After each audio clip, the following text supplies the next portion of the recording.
Bueno, les doy la bienvenida a esta clase. Somos poquitos. Estimo que probablemente después ingresen algunos otros compañeros. Pero bueno, vamos a ver hoy en la sexta clase de cursada. Vamos a tomarnos estas tres clases, podemos decir, que, que estamos viendo a partir de hoy, incluso las dos próximas clases. Bueno, la bienvenida a Alexis, que entró ahora. Pero bueno, vamos a tomarnos tanto esta clase como la clase próxima y la que viene, la siguiente, para terminar de ver el tema de globalización, que es el tercer sistema de dominación en esta unidad de sistemas que venimos viendo desde que vimos colonialismo. En realidad, la globalización, que es el momento que nos toca en la actualidad, lo vamos a ver en tres clases. Y tengamos en cuenta que después de esas tres clases viene el primer parcial de la materia. Pero bueno, eso lo vamos a hablar más la clase que viene. Pero bueno, en realidad son las tres clases que vienen ahora y cerramos con eso la primera parte de la materia. Aunque parezca mentira, ya habremos terminado la primera parte de la cursa de teoría de Estado. Y en este sistema, dentro de esta unidad conceptual que llamamos globalización, lo vamos a ver desde tres miradas diferentes. Vamos a ver la primera clase, o sea, en el día de hoy, desde la transformación que ha llevado a cabo el capital, y vamos a intentar entender a qué nos referimos con capital en esta fase. La clase que viene vamos a hablar de la transformación en el trabajo, en el mundo del trabajo, y en cómo visto diferencias, digamos, o cómo el trabajo ha ido evolucionando a lo largo de la historia, y sobre todo en los últimos siglos, respecto a diferentes concepciones, diferentes, lo que se llaman modos de producir, modos de trabajo, en la cuestión, dentro del sistema capitalista y en los periodos anteriores. Y la última clase la vamos a dedicar a globalización desde una mirada que tiene que ver más que con el tema, no tanto del capital y no tanto de la parte laboral, sino con la parte de la marginalidad y con un montón de cuestiones que tienen que ver con la vemos de más de un lado marginalidad y también de un lado que tiene que ver con una faceta más con la parte cultural, con la parte política, que bueno, a mí es un tema que me interesa y siempre me gusta volcarlo y verlo desde otra mirada, ¿no?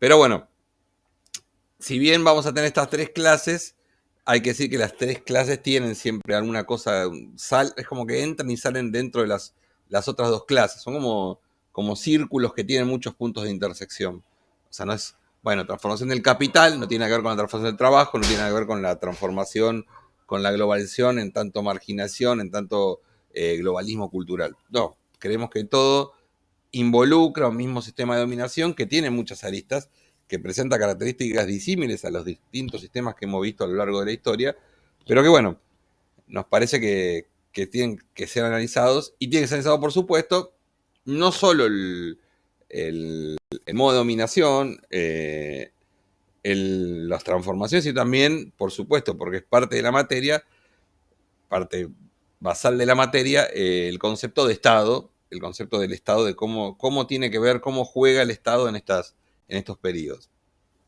Bueno, ¿qué pensamos cuando pensamos transformación del capital? Bueno, tenemos que empezar primero por entender el concepto de capital, que es muy, muy propio de esta etapa histórica, que es digamos, el que prevalece, que es el concepto de capital financiero. O sea, a lo largo de la historia, y podemos decir, históricamente ha existido una necesidad de medir, o sea, de las relaciones comerciales desde la antigüedad, a través de un valor que permita mantenerse como símbolo en el intercambio de mercaderías. El, o sea, el poder, si yo tengo que intercambiar 10, 10 caballos por 10 gallinas, bueno, tenía que tener un elemento en esa relación social, que es la relación de intercambio de mercancías, en el cual me permite un elemento abstracto que me permita justamente el intercambio económico entre dos partes. Obviamente, para llegar a la moneda, al billete o a esa cuestión que es en general se utiliza para el intercambio económico, tuvo que pasar un montón de tiempo, ¿no? Un montón de tiempo en la historia. El hombre desde la Edad Media, desde la Edad Antigua, las primeras civilizaciones comenzaron a buscar diferentes instrumentos. Uno, por ejemplo, es el tema de la sal, ¿no? La sal, ustedes sabrán que la palabra salario, que corresponde a la forma, la retribución en el sistema capitalista, retribución a la fuerza de trabajo por el sistema capitalista, viene de la palabra sal, porque la sal era el valor de intercambio en la antigua Roma, justamente como era un bien escaso, o sea, tenía un valor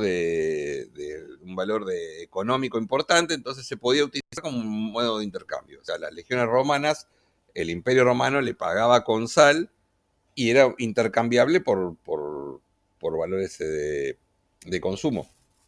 De hecho, algunos se acuerdan, por ahí si es medio cabulero, ¿qué se dice de la sal?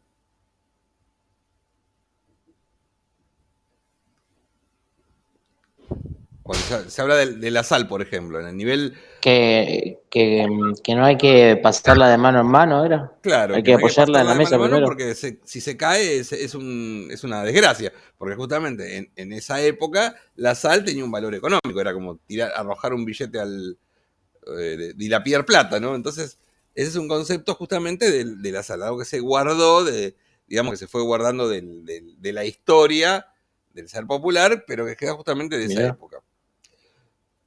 Posteriormente, obviamente, cuando ese intercambio por sal, después se produce, bueno, en la Edad Media los intercambios se daban en otro tipo de contexto, en general por la relación de vasallaje, en realidad hay una relación, no hay una relación económica o salarial entre el señor feudal y el vasallo, sino que se daban en otro tipo de valores.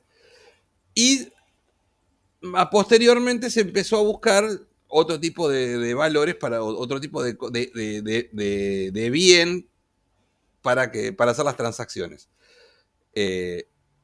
En ese sentido, bueno, se empezó a tomar en cuenta otros valores como por ejemplo los metales preciosos, pero los metales preciosos, el problema es que hasta que se produce el descubrimiento y conquista de América era un metal precioso y un metal escaso, por lo cual el nivel de transacción económica que se puede hacer era mucho menor. Durante todo lo que fue las corrientes, Alexis, ¿querías opinar algo? ¿Alexis? No. Pues tenés el micrófono abierto. Listo, no, me olvidé. Si quieren, todo bien, pero abran el micrófono cuando quieren opinar, porque si no se escucha.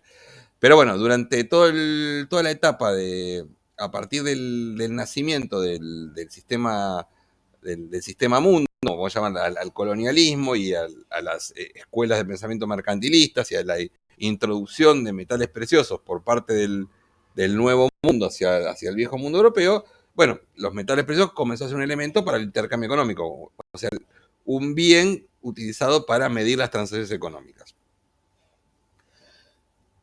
En ese contexto, esa etapa todavía está dentro de no hay podemos decir un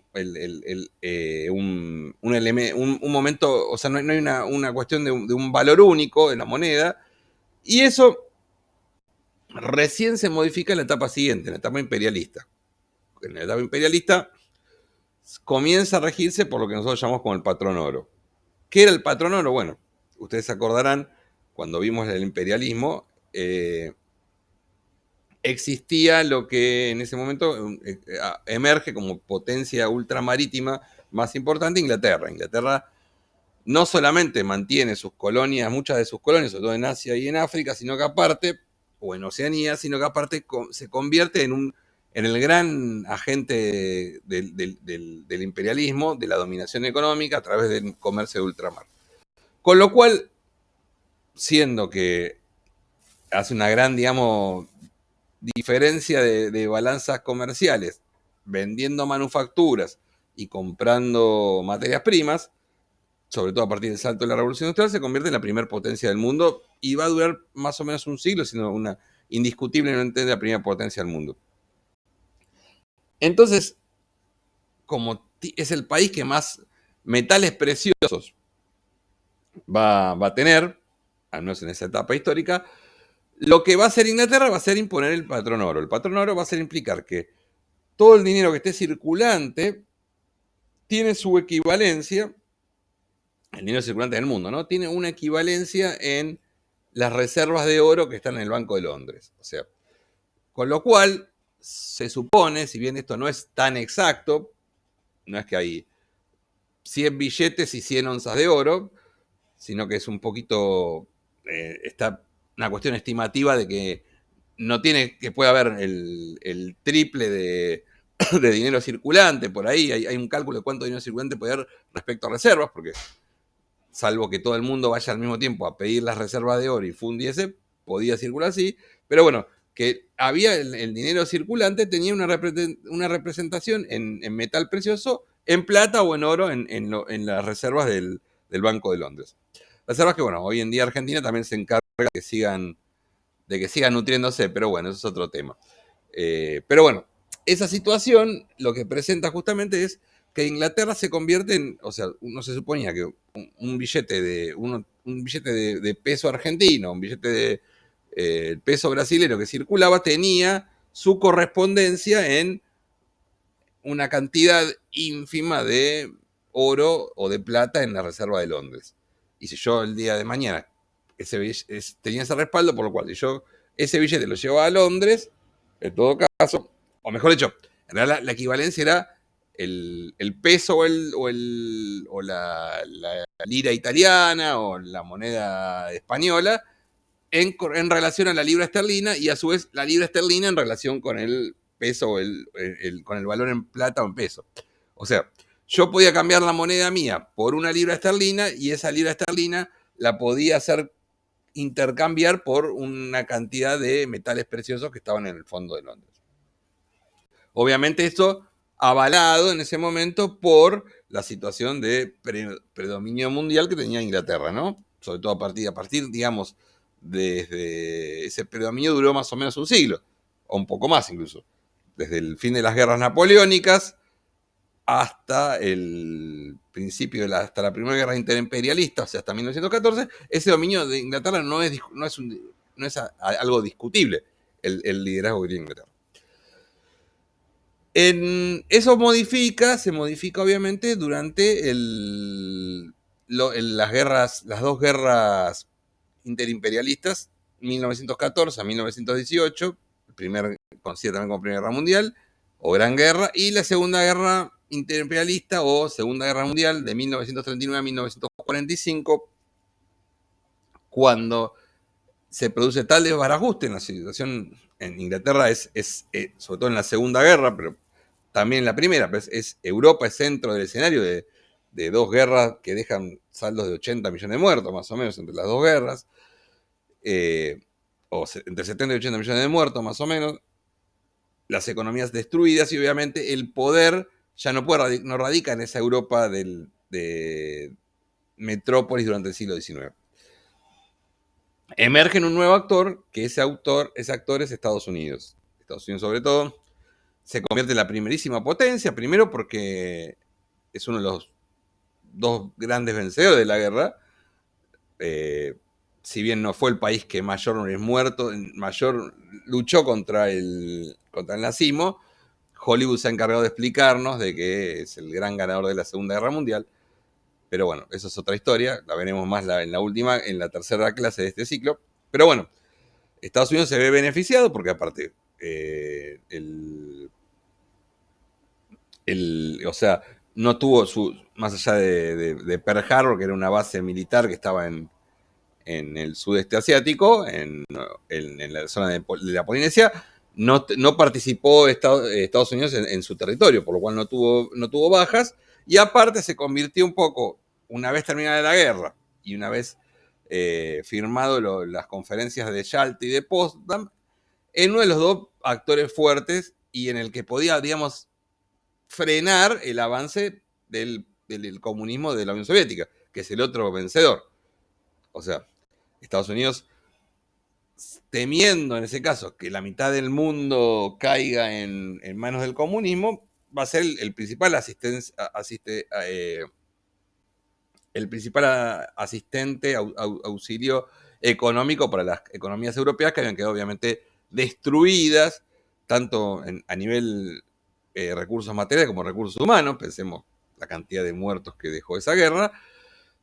Entonces, bueno, Estados Unidos se convierte en el principal asistente económico, el prestamista de Europa, impone un plan económico, que ustedes algunas quizás lo escucharon, que se llama el Plan Marshall, donde justamente lo que evita es que esa Europa, que parecía que podía caer tarde o temprano en manos del comunismo, bueno, frena el comunismo en lo que va a ser después la cortina de hierro, ¿no? Más o menos.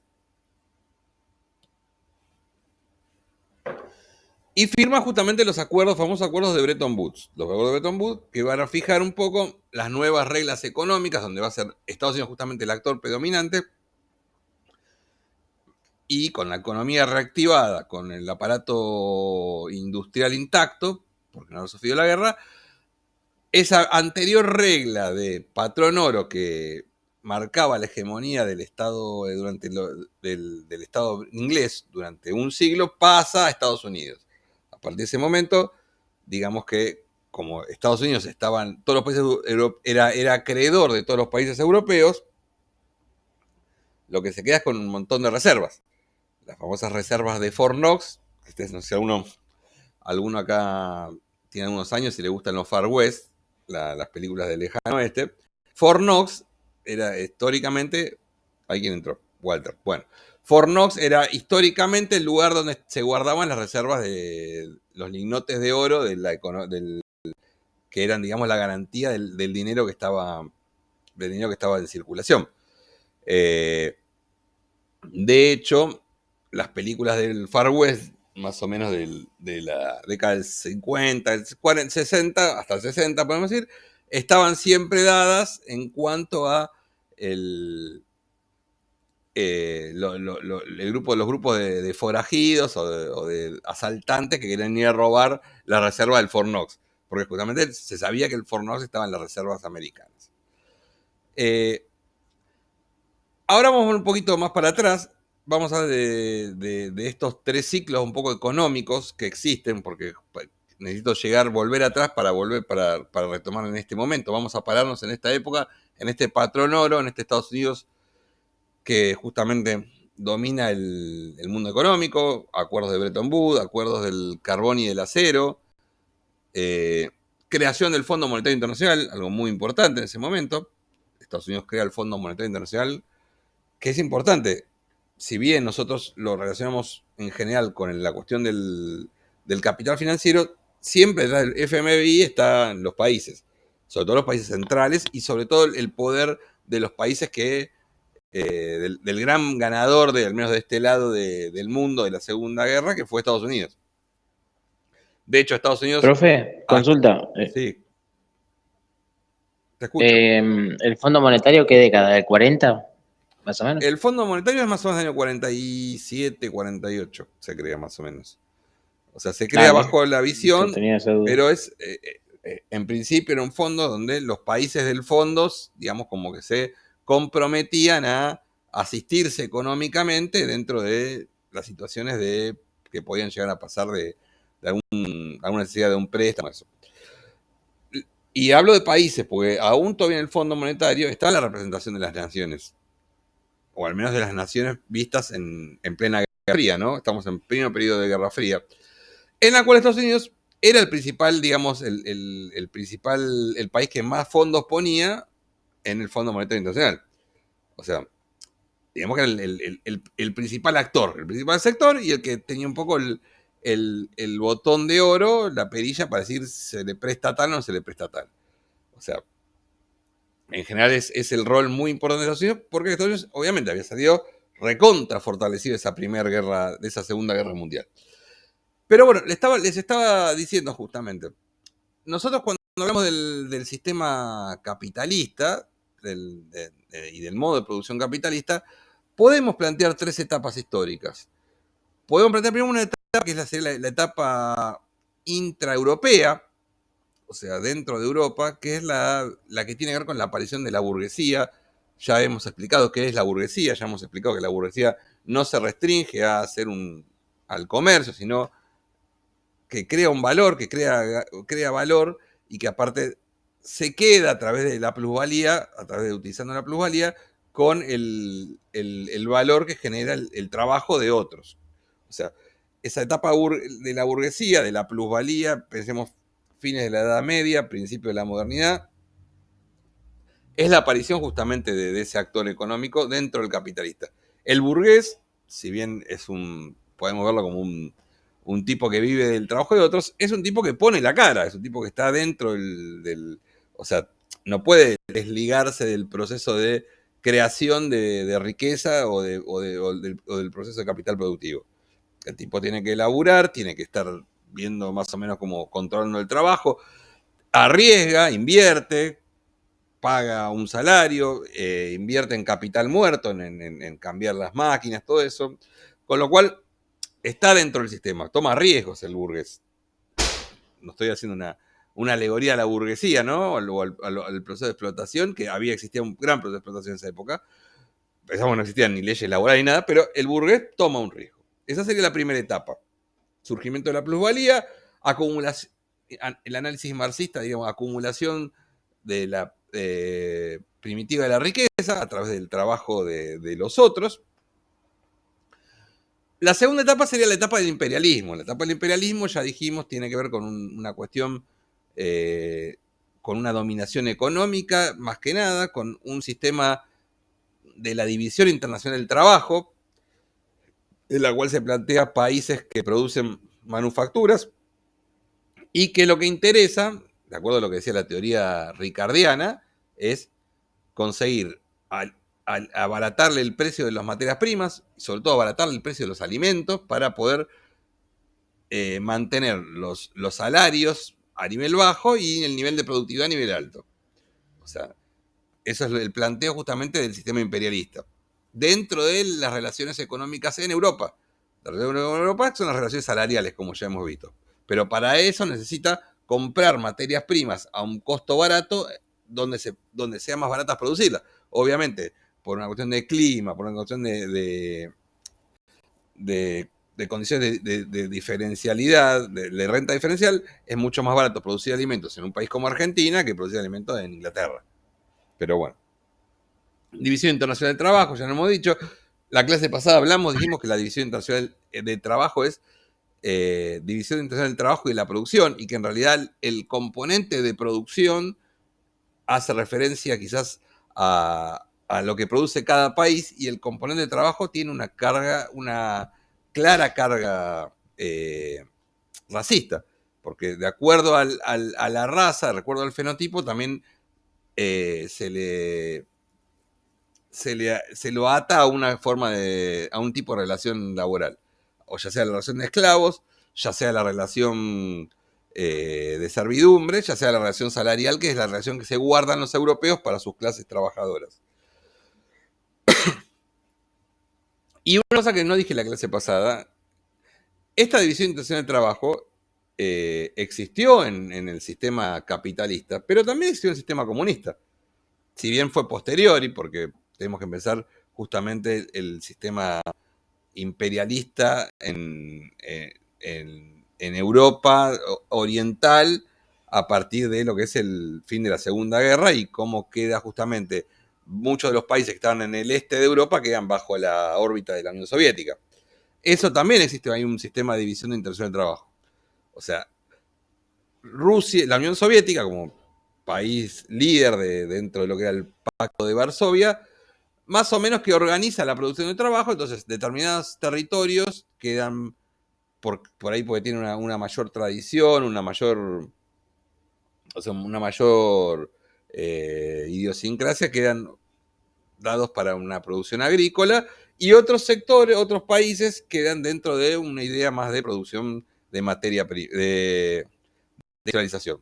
En general, aquellos que estaban más más adelantados, o sea, los países que tenían, habían conseguido más desarrollo, son los que se encargan en la industrialización. El ejemplo, por ejemplo, es Berlín, o sea, Alemania Oriental, la parte que queda para la Unión Soviética, es una parte que se utiliza para darle un lugar más industrial. En cambio, países como Rumania, países como buena parte de los países del Báltico, quedan resignados a una producción agropecuaria. Incluso Ucrania, aunque ahí se da una cuestión al revés, pues ustedes ven Ucrania, bueno, hoy es un lugar que hoy está muy en boga por toda la situación de la guerra. Pero Ucrania está dividido, donde en lo cual la Ucrania más occidental está volcada a la producción agropecuaria, porque históricamente tiene una tradición agropecuaria. Pensemos que era en general el histórico antes de este sistema mundial, pero Ucrania era un histórico productor de trigo, y la parte occidental está más dedicada a la parte agropecuaria, por lo cual es más atrasada. En cambio, la parte oriental, que es la parte más prorrusa, está más dedicada al desarrollo industrial. Tiene todo un montón de industria, de diferentes siderúrgicas, bueno, toda la cuestión que tiene con la energía, que es parte del proceso que la misma Unión Soviética en su momento había armado, organizado, darle a una parte una preferencia agropecuaria y a otra parte una parte industrial. O sea, el imperialismo es imperialismo en todos lados, sea Rusia o sea Estados Unidos, Unión Soviética, ambos aplicaron o Inglaterra antes, aplicaron un tipo de modo de organización que les era más que nada favorable a la metrópolis. Pero bueno, eso lo quería aplicar, pero bueno. Dentro igual de esa etapa imperialista, que es una etapa que podemos plantearla desde las mediados del siglo XIX hasta 1970, más o menos, es una etapa donde el capitalismo tiene determinadas crisis ciclotímicas. ¿Cuál es la crisis más importante de esa etapa? ¿Alguno que se acuerde? La del 30. La del año 30, el año 29. ¿Y qué tipo de crisis es esa?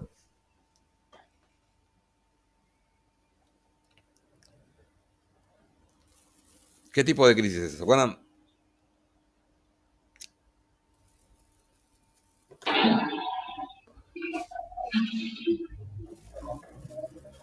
De caída de los valores de la bolsa,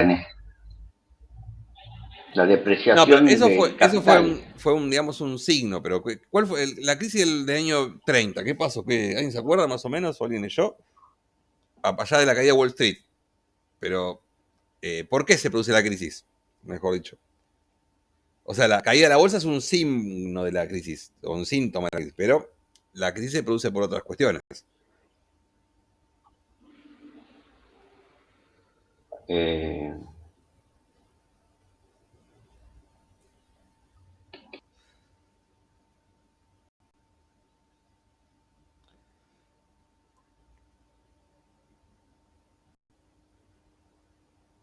Por una crisis de sobrestock.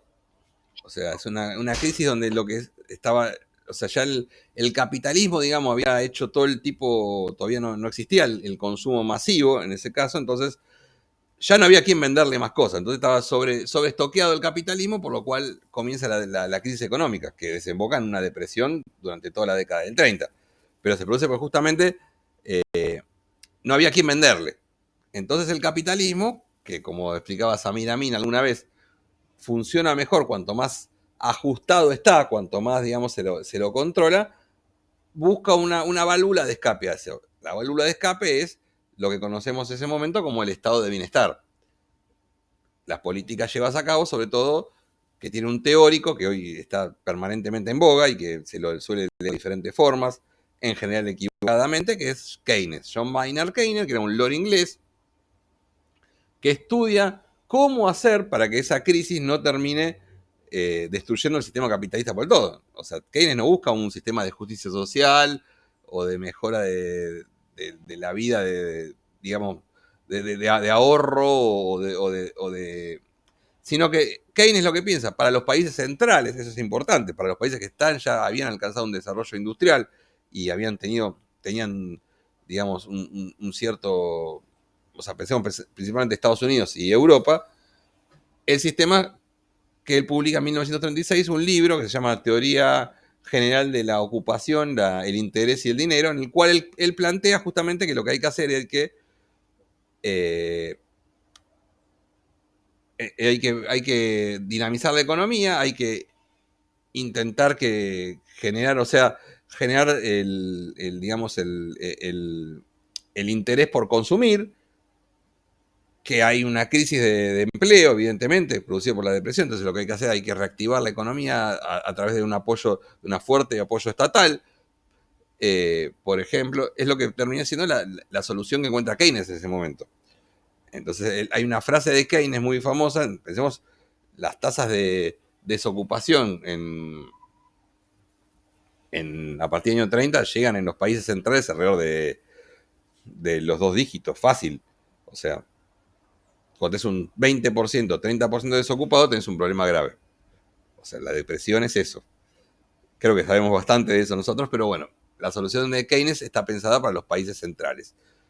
Entonces lo que dice Keynes, bueno, lo que hay que hacer es que la gente esté ocupada en algo. Entonces hay gente que tiene que, decía, de último, él siempre pone el ejemplo, tenemos que una cuadrilla de trabajadores contratar para que haga un pozo a la mañana y que otra cuadrilla a la noche lo tape, pero que esté activa y que entonces dinamicemos eso. Se desarrollan los planes de obra pública en Europa, los grandes planes de obra pública en Estados Unidos, sobre todo pensemos en las autopistas, pensemos en las rutas, pensemos incluso en algunos países de Europa, pero en Estados Unidos se produce a partir de esa necesidad de crear permanentemente una necesidad de mano de obra y a su vez una necesidad de que esa mano de obra consuma. ¿Por qué? Porque la economía está sobreestoqueada. O sea, Keynes no va a defender, no va a tener una teoría del ahorro, por ejemplo, nacional. Keynes dice que no hay que ahorrar. Pero Keynes no está defendiendo digamos, a la justicia social, ni un concepto ni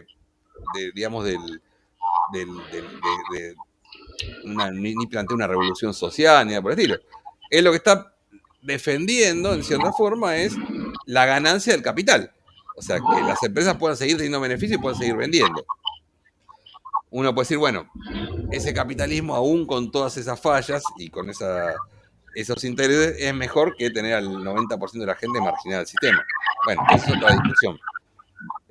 Hay un micrófono abierto.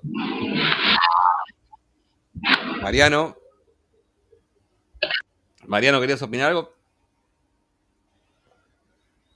Mariano.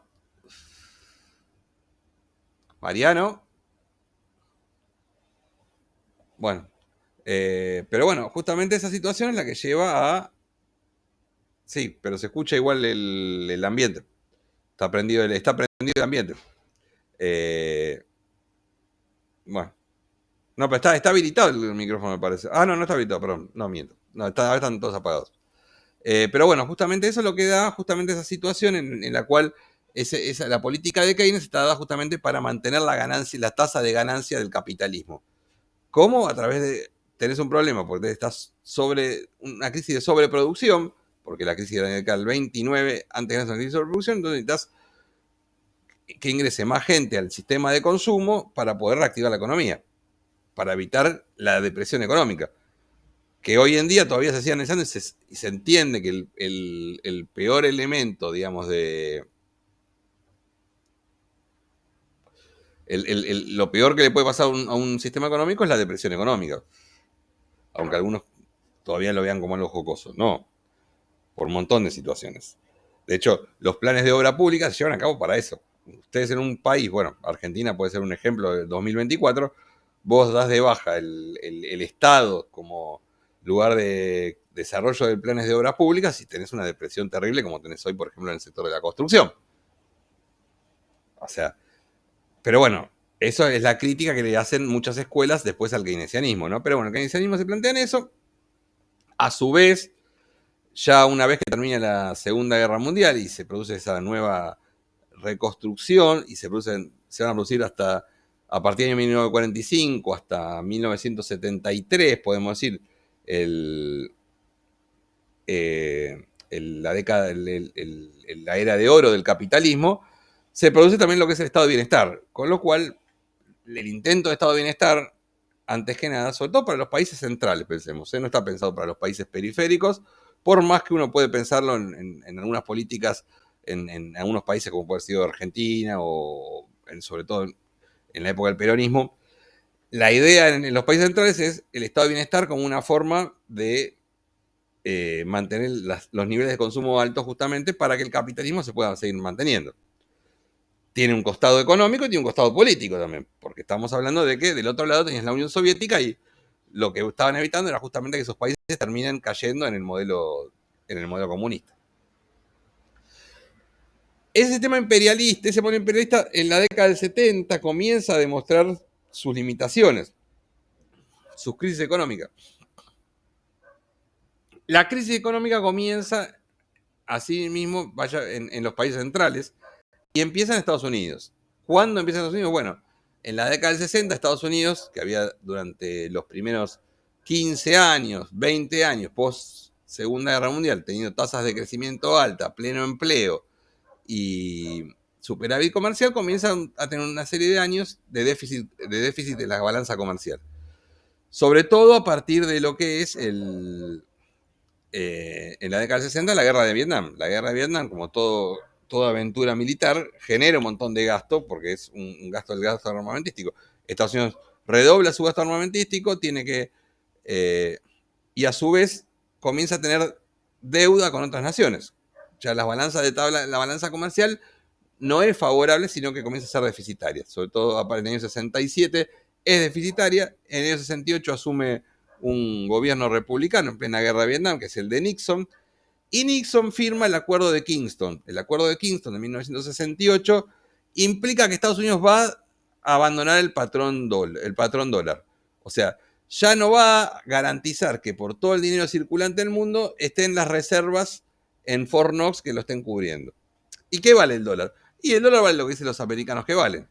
Y dice, bueno, así que vivo, cualquiera puede decir lo que puede decir. Bueno, para eso tenés 11 portaaviones, si vos sos Estados Unidos y sos potencia militar, podés decirle a todo el mundo, bueno, el dólar vale lo que nosotros decimos que vale.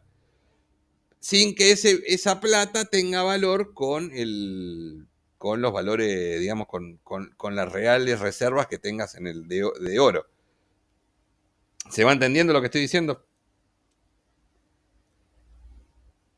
Bueno.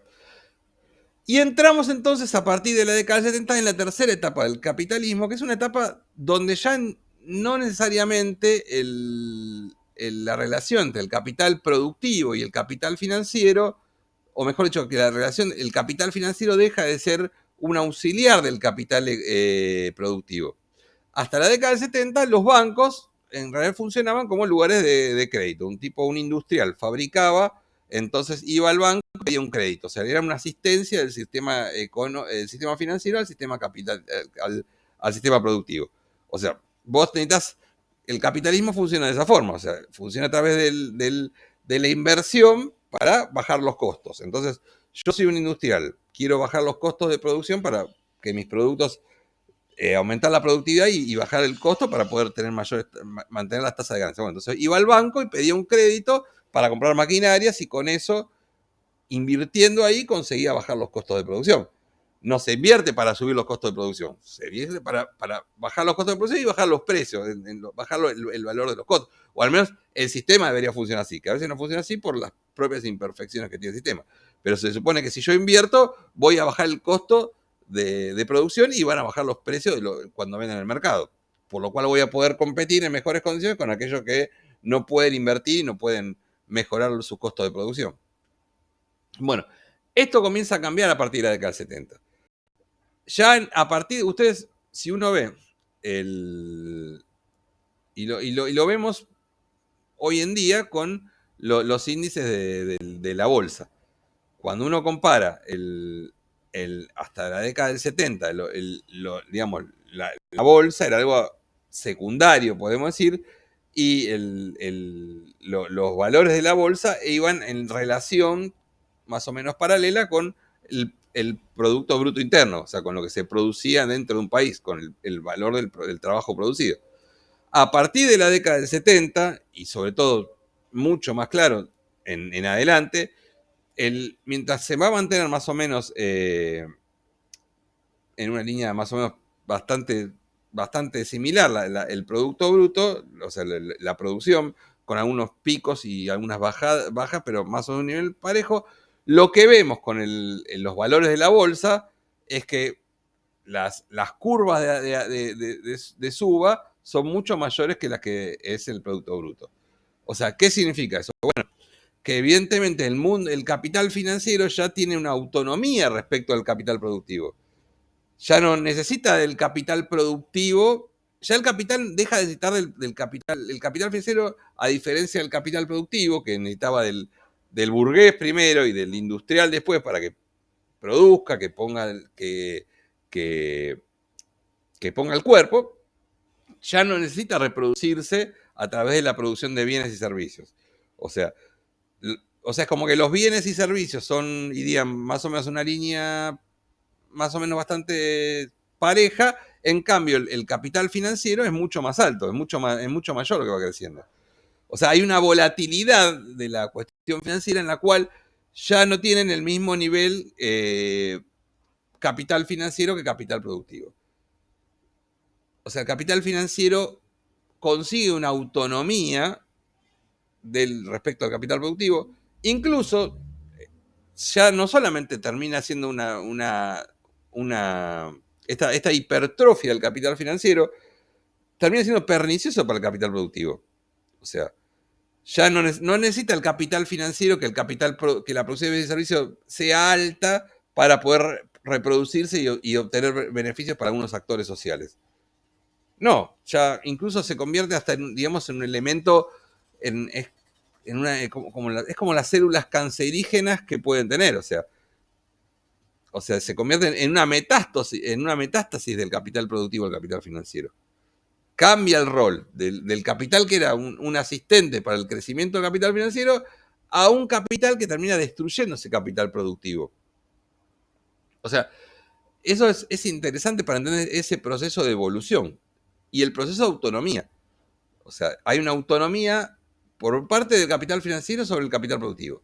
Por otra parte, hay una autonomía del capital financiero sobre los estados-nación. Incluso sobre los estados-nación más importantes, los estados-nación centrales. Si nosotros decíamos que en la década del 40, cuando se firman los acuerdos que dan lugar al Bretton Woods y el acuerdo de FMI, la representación de ese organismo multilateral de crédito, que es el FMI, son los países. Hoy en día, los fondos de inversión, por ejemplo, no tienen relación con los países o con los estados. O sea, el fondo Blackstone, BlackRock, el fondo Templeton, que son fondos que son mucho más importantes, manejan fondos de dinero mucho más importantes que lo que puede ser incluso el PBI de muchas naciones del mundo, no tienen relación con esos estados. No está Estados Unidos detrás de Blackstone. Puede servirle para unas cosas, pero son fondos que están por encima, el capital financiero internacional está por encima de los estados y está por encima incluso de los intereses de los estados-nación. O sea, ya no es la dominación de Inglaterra imperialista o de Estados Unidos después de la Segunda Guerra Mundial. El capital financiero es mucho mayor, el mercado es autónomo de los estados, y aparte reiteramos, se puede reproducir, tiene una capacidad de autonomía y reproducción, o sea, se reproduce sin necesidad de que el capital productivo le vaya bien, digamos, que produzca más bien en servicio. No necesita de eso ya. Los esquemas financieros no necesitan de eso. Ahora uno preguntaría, ¿el mercado es una unidad política o es una unidad apolítica? ¿Cómo lo podemos pensar?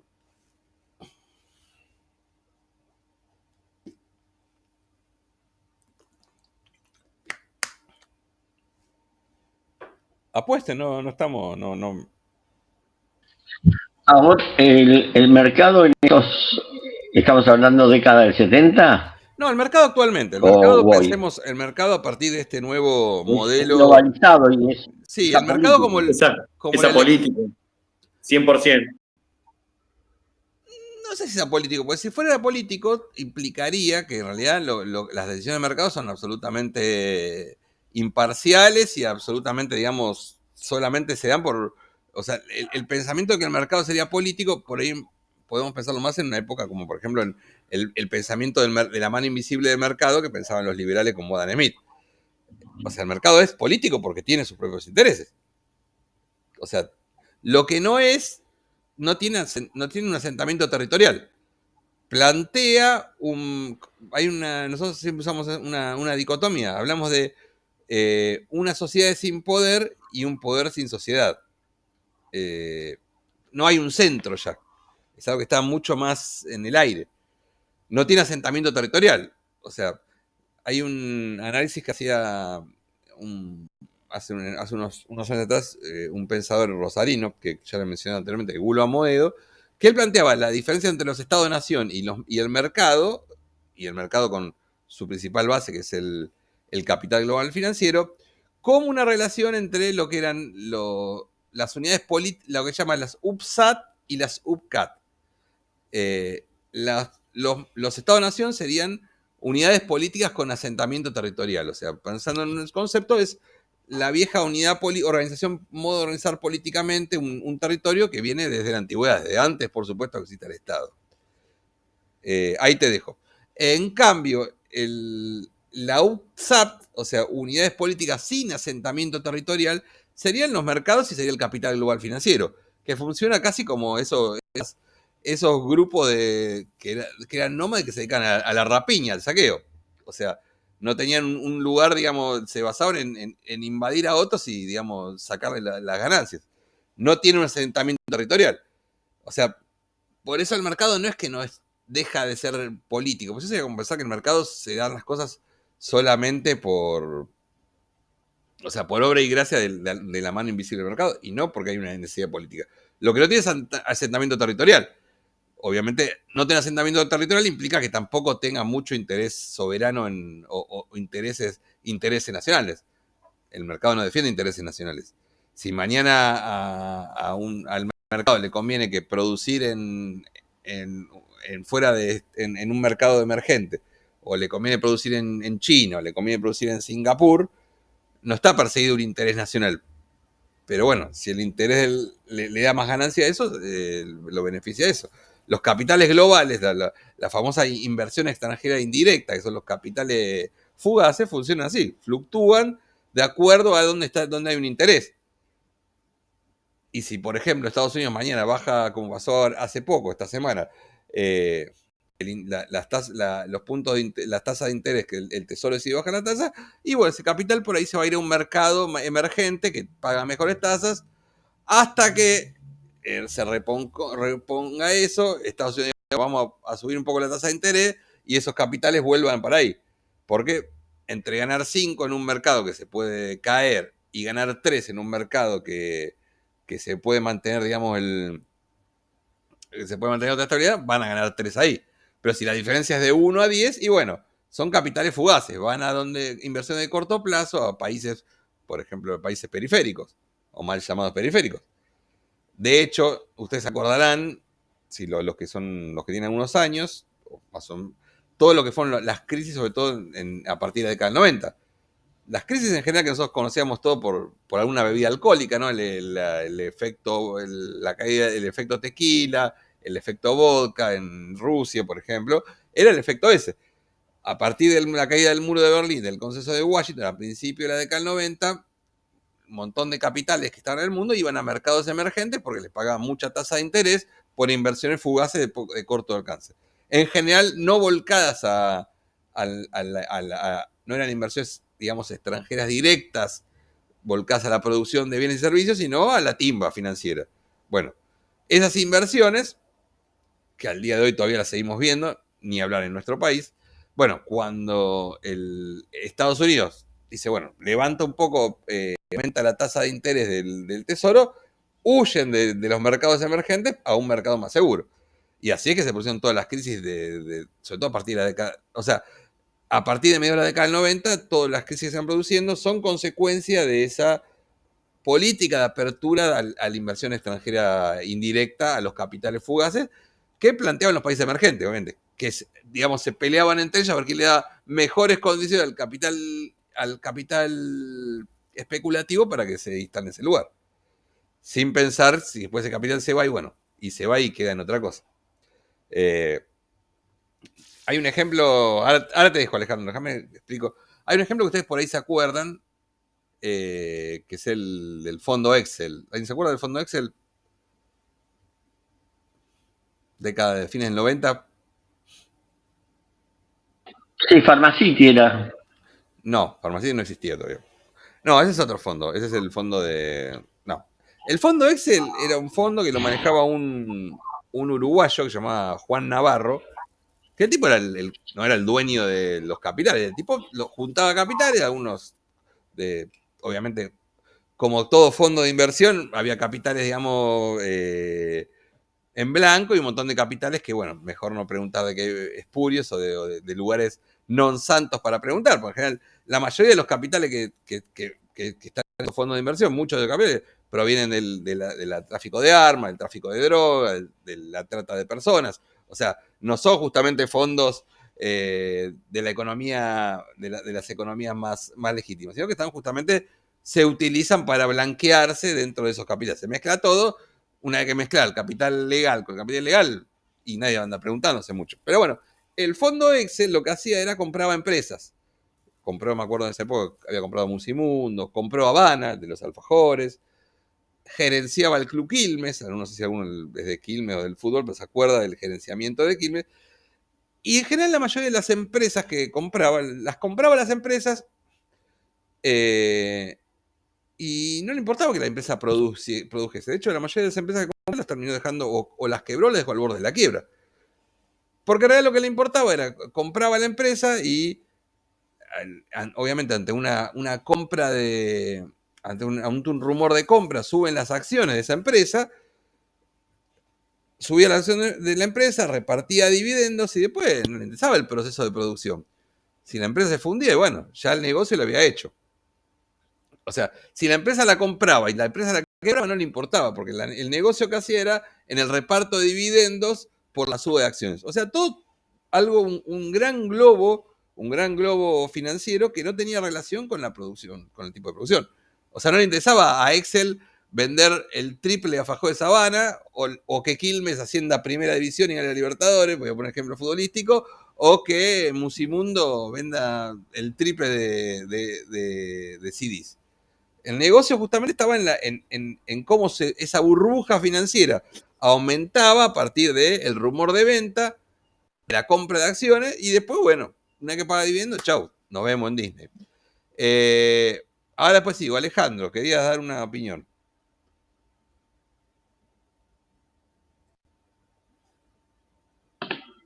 Perdón, recién me fijé, Pharmacity fue fundado por un fondo de inversión, Pegasus, de un tal Quintana, que fue ministro de Macri. Bueno,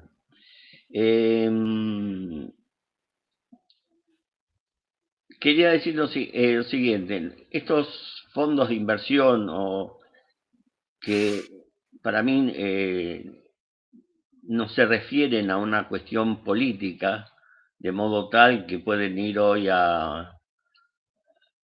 si le conviene, pueden ir a Vietnam, pueden ir a algún país que les abra la puerta y en las condiciones que se puedan convenir. Me parece que es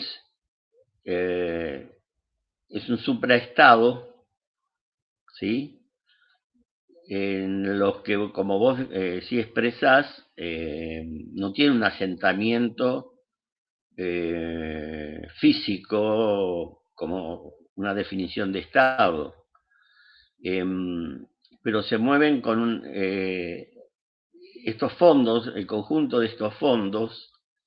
Creo que la relación y a esto voy, que la relación de lo que se produce materialmente en el mundo versus el movimiento financiero, creo que es una relación de 1 a 5 o en ese orden, ¿no? O sea, que si se fabrica mundialmente el Producto Bruto Nacional Internacional es de 10, los fondos financieros representan a 14 unidades. O sea que, y como expresaba, van en función de sus determinadas conveniencias. Acá tenemos como el fondo BlackRock. Bueno, hay muchos fondos que tienen su propia lógica independientemente del Estado, ¿sí? Y es la crisis que hubo en Estados Unidos, creo que en el 2008, donde las hipotecas habían subido tanto en valor y en volumen, hasta que los fondos financieros veían que muchas hipotecas ya eran de segunda nivel, por lo tanto se empezaron a vender esas hipotecas y generó la crisis, creo que fue del 2008, ¿sí? Que muchos estadounidenses hoy están pagando las consecuencias de eso.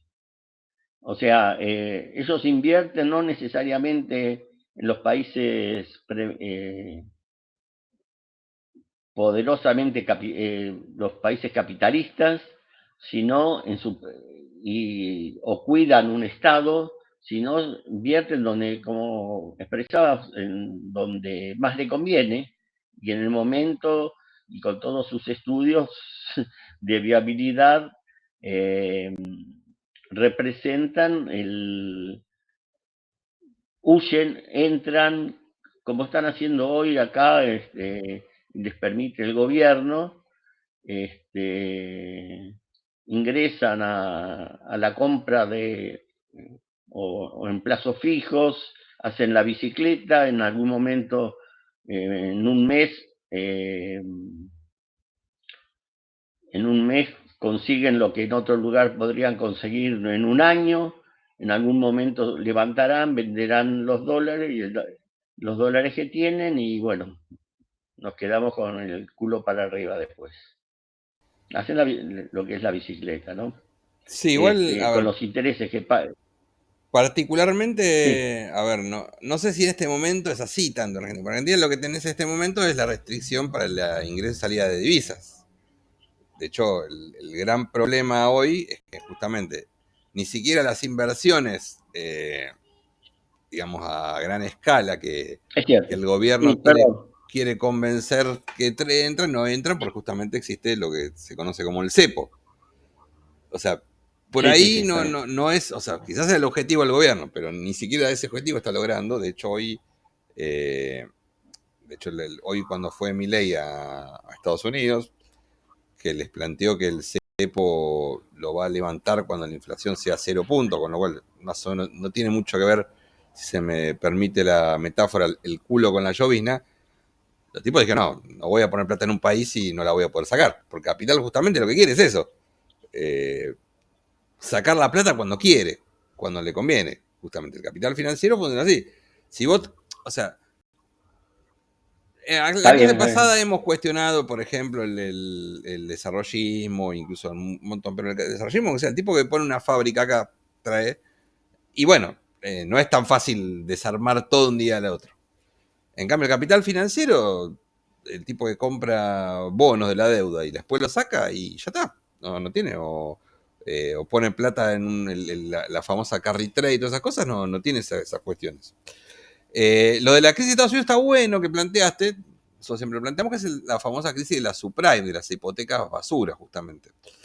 Y eso plantea un poco la falta de relación, de concatenación que existe ya entre el capital productivo y el capital financiero. Porque ¿cuál es el problema con la crisis subprime?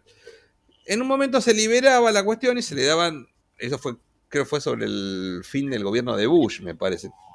Se le otorgaba a cualquiera que vaya a un banco en Estados Unidos una hipoteca, sin importar mucho si esa persona la podía pagar o no esa hipoteca.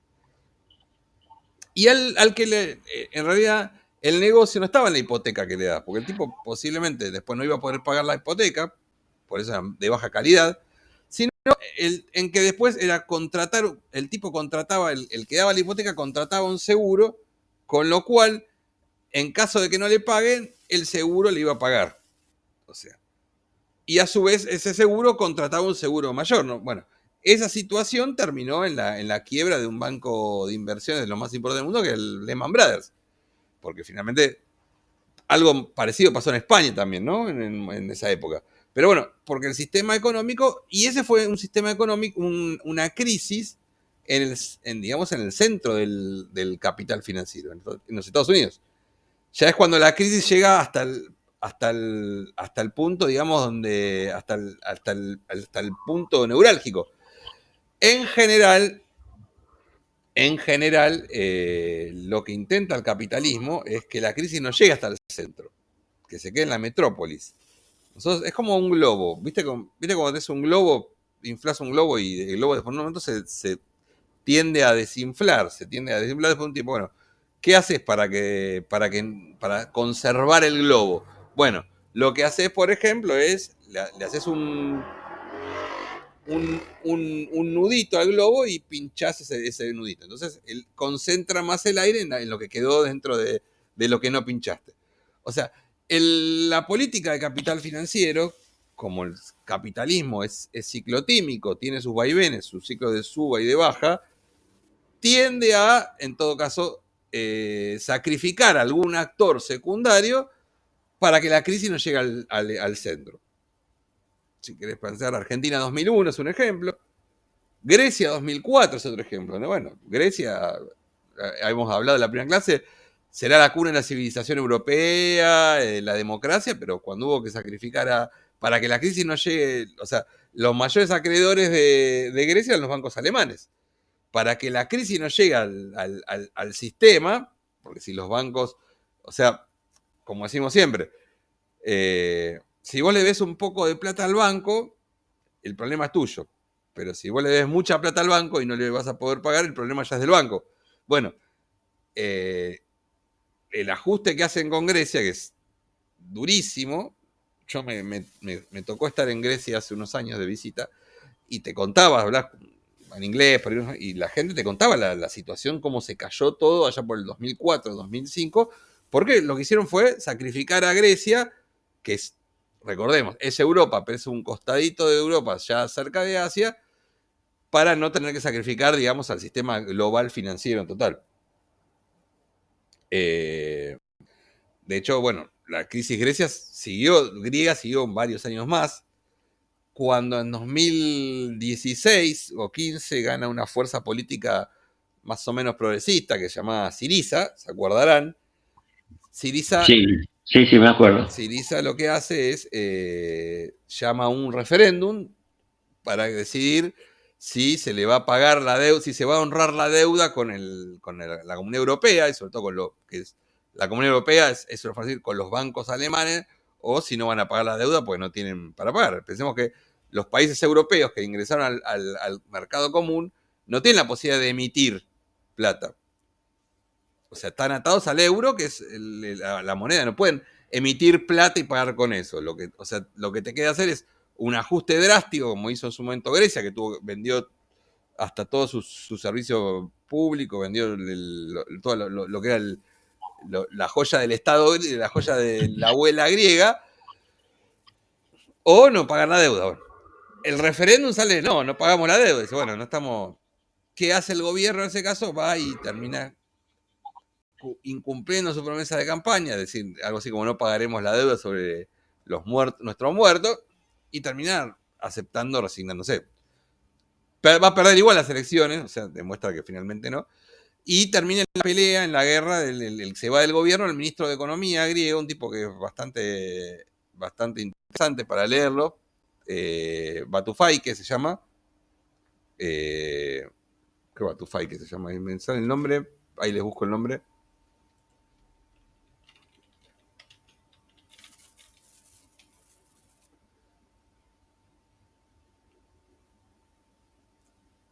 Bueno, Corrijo, Varoufakis. Varoufakis, que era el ministro de Economía griego, un tipo progresista y que rompe la relación, se va del gobierno, renuncia o lo hacen renunciar porque el tipo no estaba de acuerdo con esa situación.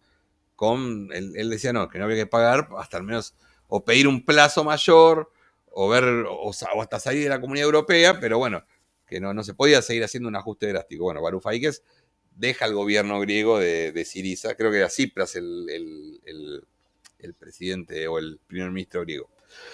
Varoufakis escribió justamente un libro, el último libro de Varoufakis, que es muy interesante, se llama El tecnofeudalismo. Creo que se pueden conseguir una copia de unas partes. Donde él plantea, es un economista, un tipo aparte de un escritor, un tipo bastante amplio en sus conocimientos, en su forma de pensar. Digamos, hoy calificaríamos como un económicamente un heterodoxo, donde él plantea que hoy el capital se está comiendo a los sistemas de producción que ha tenido el capitalismo. O sea, las distintas formas que ha tenido el capitalismo para justamente desarrollarse durante 4 o 5 siglos, hoy el capital visto como más que nada el capital, se los está deglutiendo. O sea, está digamos, siendo el verdugo el propio capital de los métodos, de los sistemas de desarrollo capitalista. E incluso en lo que plantea Varoufakis, él habla de él hace podemos decir ejemplifica una comparación con lo que era el sistema feudal. Dice, hoy el sistema feudal, los viejos señores feudales que sometían a un oprobio a través de la gleba al vasallo, serían, él habla del capital de la nube, o sea, ya ni siquiera es el capital económico, o sea, hoy el capital de la nube es el capital que está, por ejemplo, en las criptomonedas, ese capital absolutamente intangible, o sea, que ni siquiera ya lo podemos plantear como los bancos, ya ni siquiera los bancos serían. O sea, todo lo que son las Bitcoin, todas esas cosas, sería ese capital de la nube, y el resto, lo que está más afuera, seríamos los súbditos, ¿no? Los vasallos de ese sistema. Que estamos comidos por el sistema. Por eso él habla de tecnofeudalismo. Y habla de tecnofeudalismo porque introduce la tecnología ya no como un instrumento, digamos, para mejorar la vida del sistema, de la calidad de vida de los seres humanos, sino justamente como un elemento una razón instrumental que sirve para fortalecer esa dominación. Tecnofeudalismo se llama el trabajo. Pero él lo plantea de ese lado. Dice, bueno, vamos hacia ese nuevo mundo, donde el capital, este capital es el verdugo de las formas históricas que utilizó el capital para desarrollarse. Y me parece muy interesante. Perdón, Si bien tampoco nos descubre la pólvora, uno lo va viendo eso. Pero uno se pregunta, si históricamente... ¿Cuál sería? Perdón. Sí. ¿Cuál sería la lógica de evolución de este proceso? En términos que conocemos nosotros, no con una bomba atómica en el medio. O sea, ¿cuál sería la lógica? Que el capital financiero sea el dominante en el mundo. El capital hoy es el dominante en el mundo. No es, el capital financiero hoy es el dominante. Hoy pensá que, a ver, ya no pensemos en comparar a Templeton o a BlackRock con la economía de, no sé, de un país en vías de desarrollo, como se decía, como por ejemplo en México, Argentina. Templeton o BlackRock manejan una cantidad de dinero mucho mayor que las principales, que la General Motors, por ejemplo, que Coca-Cola. De hecho, Bayer, por ejemplo, los laboratorios Bayer, que es una institución a nivel mundial, hoy lo compró BlackRock hace un tiempo. O sea, entendemos que el capital financiero no es ya el asistente, el prestamista para el desarrollo del capital productivo. No, se convirtió en el cáncer del capital productivo. Esta hipertrofia del capital financiero. Donde ya no hay... ¿Y cuál es el problema acá? ¿Qué es el capital financiero? Bueno, el capital financiero implica que ya no existe una relación entre los bienes tangibles y el dinero que está, o los fondos de inversión que están en el mundo. O sea, que manejan fondos... Eso era lo que yo quise expresar. Claro, no hay una relación entre eso. O sea, a ver, cuando una persona compra, o sea, por ejemplo, el ejemplo que ponemos siempre, yo voy mañana a una bolsa, a un agente de bolsa y quiero comprar acciones de la cosecha de naranjas de Kuala Lumpur del 2026. Yo compro esas acciones y bueno, ya no me va a importar mucho si en 2 años la cosecha finalmente, no sé, cae una nevada y se caga la producción, o si produce 3 veces más, no, porque estoy especulando y en todo caso probablemente me deshaga de esas acciones antes de que se produzca esa cosecha 2026. Ya es una relación mucho más mediata entre la realidad tangible y la burbuja financiera. Y aparte, cuando seguramente yo, si tengo una posibilidad económica, voy a comprar acciones y voy a comprar una cobertura de seguro por si esa cosecha no se gase, si me quiero con los seguros, para recibir un resarcimiento. O sea, se genera toda una bola de economía, de compartimentos económicos que ya no tiene relación alguna con el bien tangible. Ya no importa si se van a producir, quizás ni siquiera se producen naranjas en Kuala Lumpur, pero yo compré esa cuestión, compré esas acciones. De hecho, hoy en día las acciones tienen esa cuestión. O sea, hay una relación que no es una relación inmediata. ¿Se va entendiendo lo que estoy planteando? Como pasaba con el fondo Excel. Excel no le importaba que Habana venda más alfajores. O discontinuar, por ejemplo, los habanos, los bocaditos de Habana que no conocen. Marcelo lo nombra porque a él le gustaban siempre eso. Excel le importaba, bueno, voy a generar una expectativa de venta de acciones. Eso va a aumentar el valor de la acción. Compro acciones, vendo acciones, reparto dividendos y después que pase lo que pase. No me importa eso. Aparte de los fondos que maneja, porque, a ver, volvemos al tema. Cuando hablamos, por ejemplo, cuando hablamos hay una expresión, y ahí también nos metemos un poco con lo que tiene que ver con los discursos de los imaginarios que se construyen. ¿Qué pensamos cuando pensamos en paraísos fiscales nosotros?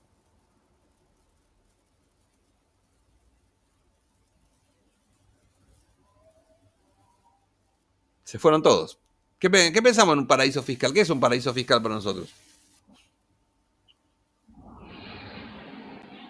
Es un lugar en un estado, lugar físico en un estado, o sea, un estado que no te pide que vos podés declarar, realizar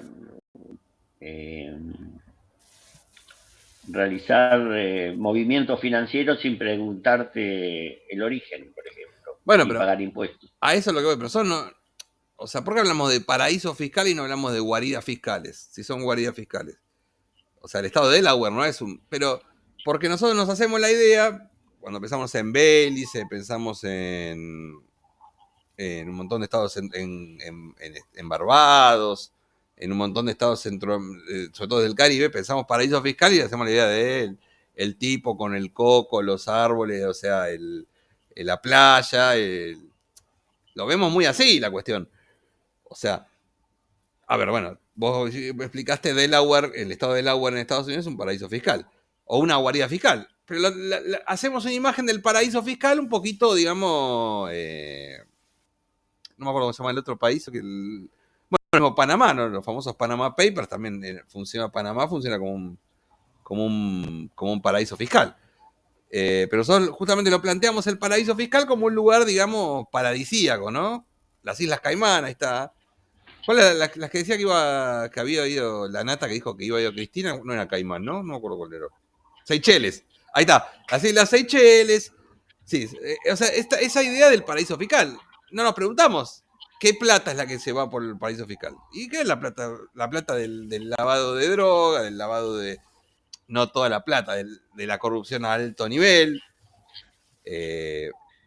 Bueno, Argentina, como decimos siempre, es uno de los países que mayor cantidad de plata tiene pero ni siquiera hablamos, o sea, una cosa es la plata que está, digamos, declarado, está en bancos, en cuentas de bancos oficiales en Estados Unidos, y otra cosa es la plata que está directamente en paraísos fiscales. O sea, yo puedo tener mi plata en un banco afuera. Me pueden decir que soy un cipayo, ¿no? Pero bueno, tengo la plata afuera. Ahora, cuando yo tengo la plata en un paraíso fiscal, probablemente porque esa plata no es una plata muy... Es porque nadie me preguntó de dónde viene esa plata. O sea, que un tipo tenga plata en una cuenta en un paraíso fiscal, y bueno, es más difícil de comprobar, porque nadie te pregunta dónde viene esa plata. Y probablemente todos pensemos el destino que viene. Pero no decimos que esa plata viene, es plata sucia. No, plata del paraíso fiscal, porque nos quedamos con esa imagen del paraíso fiscal.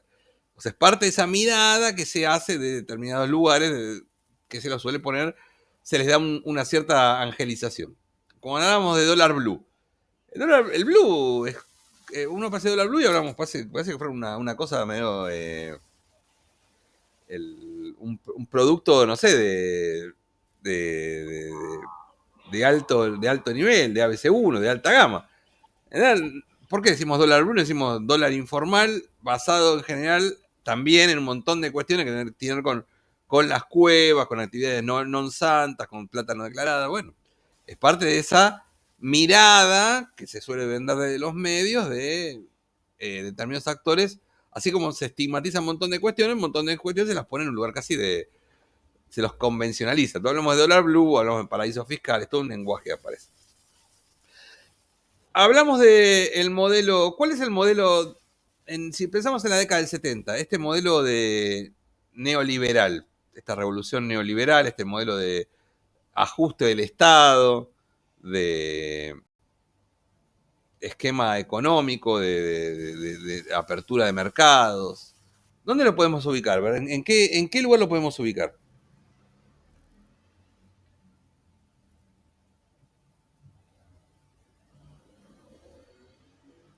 Cuando hablamos de la revolución neoconservadora, fines de la década del 70, ¿de qué país estamos hablando? ¿Alguien se acuerda? Y Thatcher, Reagan. Thatcher y Reagan. ¿Dónde eran Thatcher y Reagan? Estados Unidos y Inglaterra. Bueno, Estados Unidos e Inglaterra, más o menos en la misma época, Thatcher en 1979, Reagan a principios de 1981, asumen el gobierno y vienen un poco a dar muerte a este estado de bienestar, este estado intervencionista que había sobrevivido, había tenido un esplendor y había sobrevivido hasta la década del 70, cuando comienza a demostrar sus propias limitaciones, ¿no? Por ejemplo, en la década del 70 con lo que es la crisis del petróleo. Ustedes saben más o menos lo que fue la crisis del petróleo. ¿Alguien sabe, me puede explicar qué fue la crisis del petróleo en la década del 70? La organización que reúne a los países petroleros quisieron imponer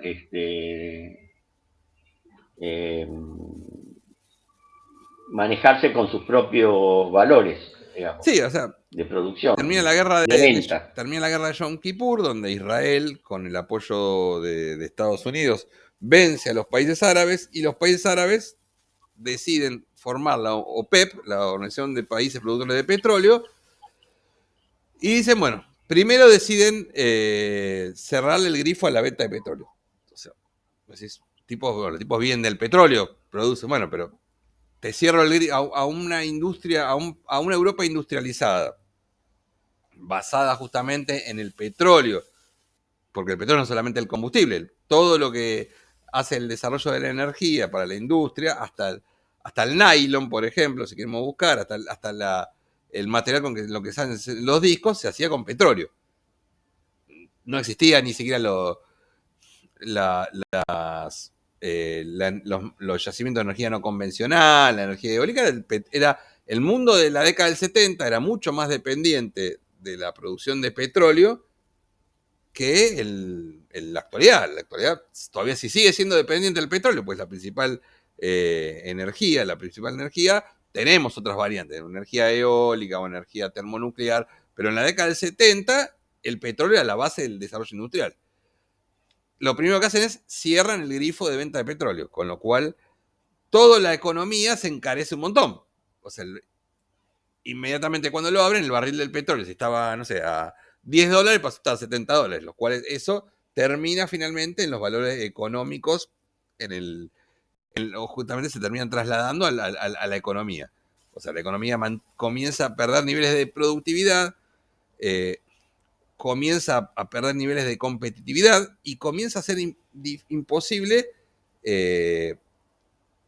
mantener, digamos, esos niveles de economía que se tenía si no se baja la carga impositiva. Entonces le piden bajar la carga impositiva y bajar la aparición del Estado. O sea, las teorías liberales que habían estado en la marginalidad durante décadas, todo lo que era, pensemos en Hayek, bueno, todos los economistas que algunos los conocemos ahora gracias al presidente argentino, como los Rothbard, la escuela de austríaca, toda esta cuestión, el mismo Milton Friedman, que eran tipos más bien marginales porque no estaban en el centro, comienza a tomarse en valor cuando se plantea esta cuestión. Es necesario, para recuperar los niveles de productividad y la tasa de ganancia, bajar la presión fiscal de los estados sobre los actores privados, sobre las empresas. O sea, ¿y eso de qué forma es? Bueno, en Europa el Estado se había convertido en un tipo que cobraba impuestos, pero también permitía mantener determinado nivel de los niveles laborales, los niveles de el costo de salud, los aguinaldos, los salarios. Entonces, ese gasto público, gasto social, es el que se empieza a cuestionar y se empieza a plantear, bueno, esto se tiene que terminar. Surge entonces en Inglaterra la crisis de los mineros, por ejemplo, en la época de Thatcher, en la cual ante la avanzada liberal, que termina ganando Thatcher, les termina torciendo el brazo, pero eran gremios muy fuertes. O sea, pensemos, la escuela gremial en Europa, en Estados Unidos también, pero en Europa llevaba siglos, casi un siglo, o sea, muy fuertes los gremios, pero bueno, pasa en Estados Unidos también, creo que también, la otra está leyendo, sí, con una crisis también de un sector de la logística, del transporte, y pasa en Inglaterra, justamente. Ahora, es interesante porque la visión liberal, pero digamos diplomática o más políticamente correcta, plantea que los dos lugares donde se aplicaron políticas liberales basadas en una baja en el gasto público, una desregulación de la economía, fueron Estados Unidos y fueron Inglaterra. Pero no fueron los dos primeros países donde se aplicó eso. ¿Cuál fue el laboratorio de esas políticas liberales? El primer laboratorio.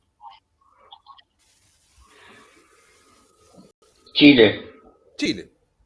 Lo que pasa es que Chile fue, de hecho, bajo la paz de los cementerios.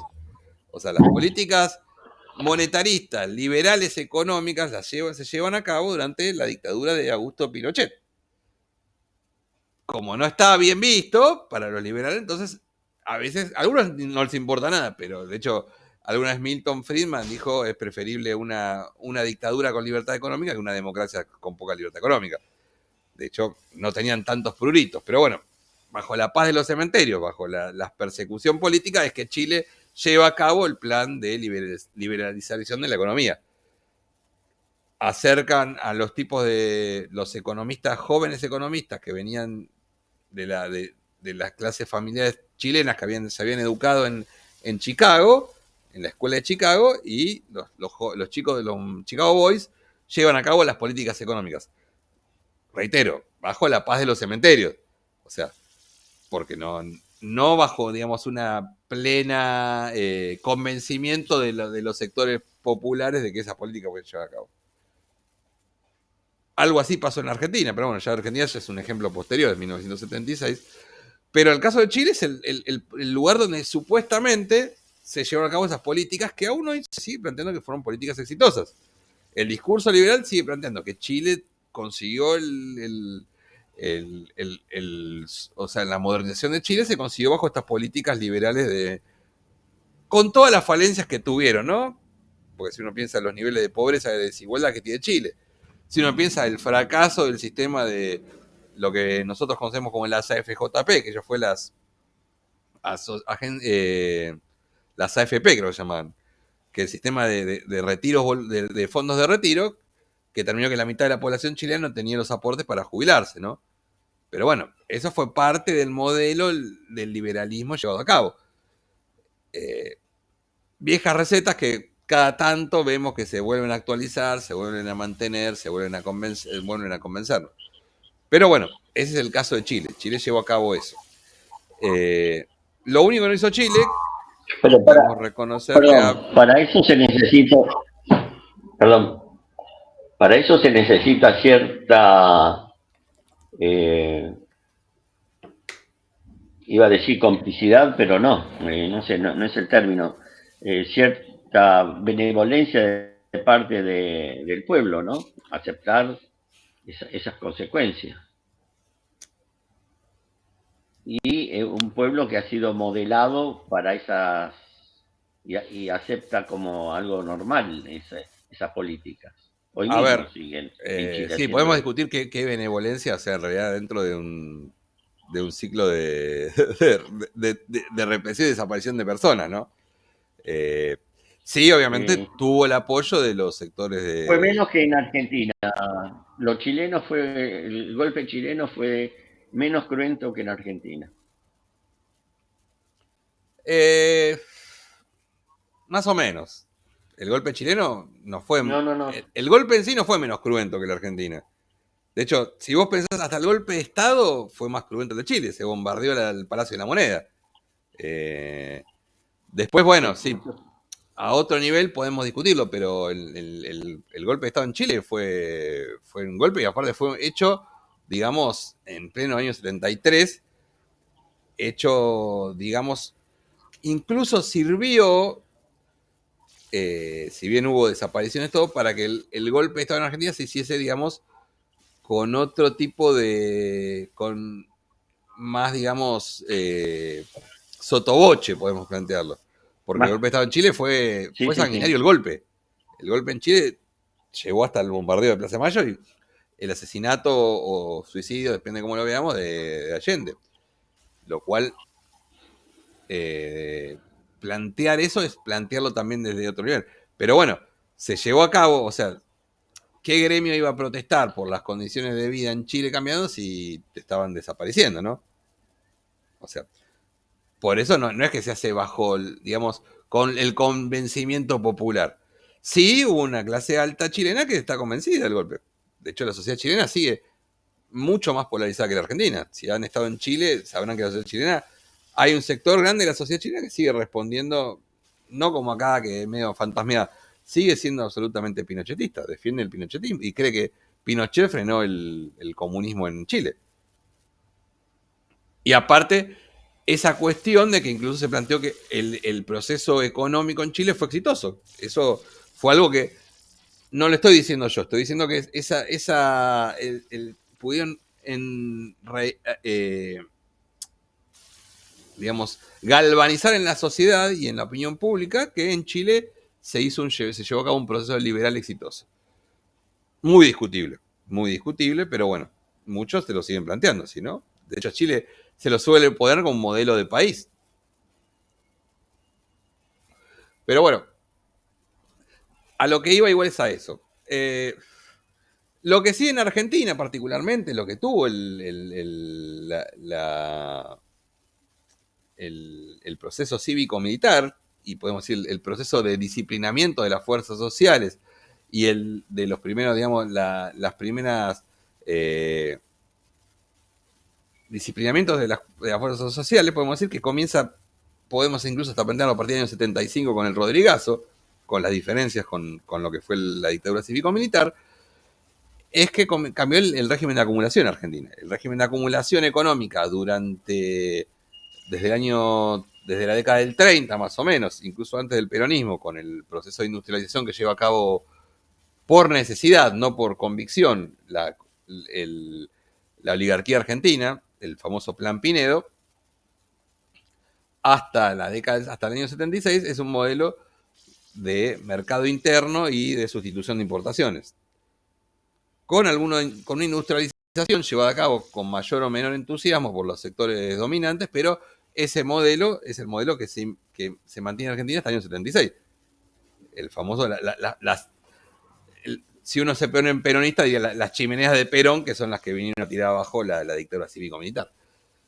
El modelo de acumulación a partir del año 76 es, por un lado, el regreso del modelo de la Argentina, del viejo modelo agroexportador, destrucción de la artificialidad de las industrias, que consideran que eran absolutamente de hecho, el primer discurso de Martínez de Oz, creo que el 3 de abril de 1976, si no me equivoco, plantea que había que terminar con el estatismo, esa frase de que achicar el Estado es agrandar la nación, porque se habían desarrollado industrias que eran artificiales, que no servían, y había que volver a lo que era la riqueza nacional, que era el modelo agroexportador, sumado a la valorización financiera. Esa es la palabra que queremos introducir.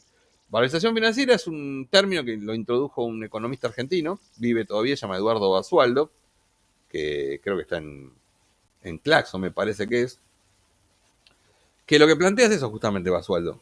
El modelo de valorización financiera es que ya comienza no solamente la dictadura mató 30.000 personas, no solamente persiguió políticamente, no solamente, digamos, volvió al modelo de agroexportador, destruyó la industria, abrió las exportaciones, y las importaciones, perdón, aun cuando eso arrasase la industria nacional, buena o mala la industria nacional que teníamos, sino aparte el modelo de valorización financiera, de las reformas económicas llevadas a cabo a partir del año 76, que incluye, por supuesto, la famosa reforma de las entidades financieras, que permitió, por ejemplo, la apertura de bancos, la apertura de un montón de bancos y la toma de deudas en el mercado de capitales externos.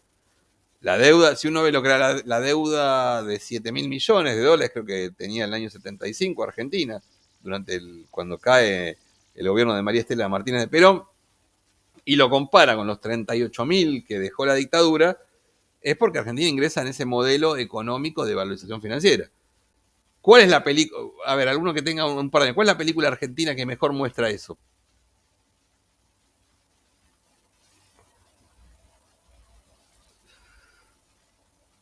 A ver, un par de los que tienen un par de años. Una película que se hizo todavía en la dictadura.